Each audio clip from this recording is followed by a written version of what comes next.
देखिए, हिमाचल प्रदेश में एकदम सरकार बनने के बाद एक माहौल खड़ा हो गया। लोग बहुत उस निर्णय से सहम गए कि जो संस्थान खोले थे और खोले ही नहीं थे, वो जो चल रहे थे, उन संस्थानों को बंद करने की नोटिफिकेशन अचानक कर दी है।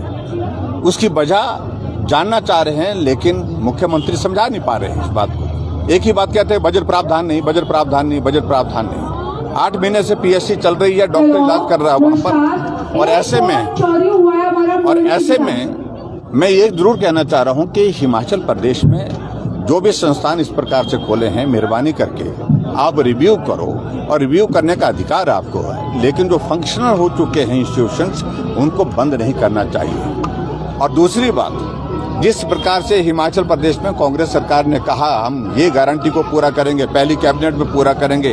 अरे कैबिनेट तो आपकी अब 4 हो चुकी है, 3 महीने बीत चुके हैं, उसके बावजूद भी वो निर्णय अभी तक आपके हुए नहीं। इसलिए चारों तरफ निराशा है। सबसे बड़ी बात, हिमाचल प्रदेश के विकास पर पूर्ण विराम लगा है, ताला लगा है।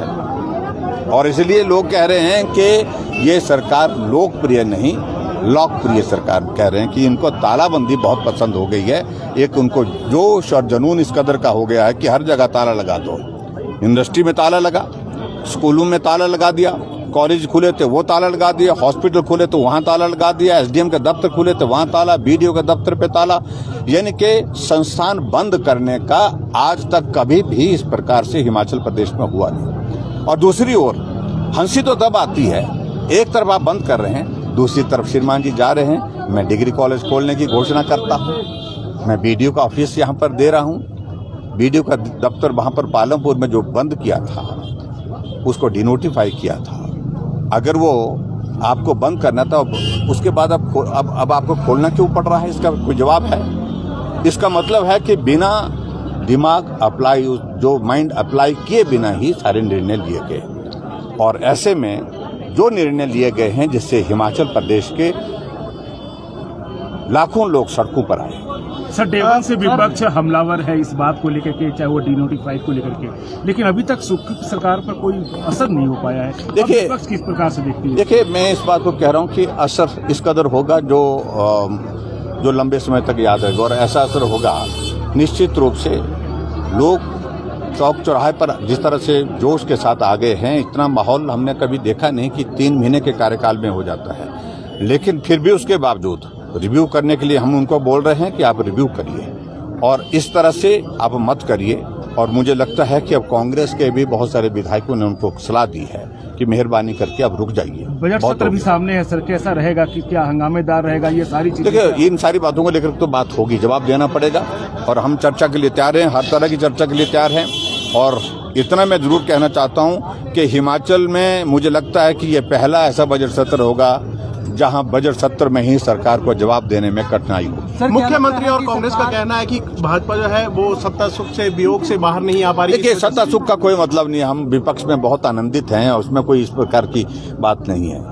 हमें सुख का कोई विषय नहीं है। हमारे लिए सुख महत्वपूर्ण है सिर्फ जनता का। जनता को जो सुविधा मिली थी, जो संस्थान खोले थे, और जो उनके घर के नज़दीक, गांव के इलाके के नज़दीक, दूर दराज में खोले थे, और वहां उनको जो सुविधा शिक्षा की मिल रही थी, स्वास्थ्य की मिल रही थी, और प्रशासनिक दृष्टि से मिल रही थी, संस्थान खोल करके, वो सुविधा हमारे लिए महत्वपूर्ण है। हमारे सुख का महत्व नहीं है। सुख तो सुखविंदर सिंह सुक्खू जी ही अपने साथियों को और अपने पास रखें। सर, बढ़ती महंगाई और गैस की बढ़ती कीमतों को लेकर के खास करके विपक्ष के नेता जयराम ठाकुर क्या स्टैंड लेते हैं? देखिए, मेरा इस बात को लेकर के कहना है कि ये फ्लक्चुएट हो रही है, लेकिन कभी बढ़ती हैं, कभी कम भी हो जाती है। उम्मीद करता हूँ आने वाले समय में। गैस के सिलेंडर को लेकर कांग्रेस जो है सड़कों पर है और लगातार। देखिए, ऐसे बातों का कोई मतलब नहीं। अब गैस के सिलेंडर पर अगर उनको लगता है तो स्टेट की ओर से सब्सिडी देना वो। सर, क्या लगता है कि सरकार चलेगी या हुकूमत में चली जाएगी 5 सालों के लिए? नहीं, देखिए, मुझे तो सरकार चलने के आसार बहुत ज्यादा नहीं दिख रहे हैं, क्योंकि इनके ही विधायक कह रहे हैं। हम तो चाह रहे थे चले, लेकिन इनके ही विधायक कर रहे हैं, इनकी ही पार्टी के लोग कह रहे हैं कि बड़ा मुश्किल है, बड़ा मुश्किल है, कुछ नहीं हो रहा है, और कुछ पता नहीं हो रहा है, हो कहां से रहा है, कैसे हो रहा है, निर्णय क्या हो रहे हैं, कुछ मालूम नहीं पड़ रहा है। कांग्रेस के लोग कह रहे हैं कि भाजपा के कुछ विधायक उनके खाते में जाने वाले हैं। नाम लें उनके, जरा बताएंगे उनको कौन बोल रहे हैं। और मैं समझता हूं कि जिन्होंने ये बात कही है वो एक संवैधानिक दायित्व पर है। जहां राजनीतिक स्टेटमेंट देने से उनको परहेज करना चाहिए। और मैं उम्मीद करता हूं कि वो सारी व्यवस्थाओं को जानते हैं, उन व्यवस्थाओं के अनुरूप अपना व्यवहार रखेंगे, आप उनका सम्मान करेंगे। Thank you.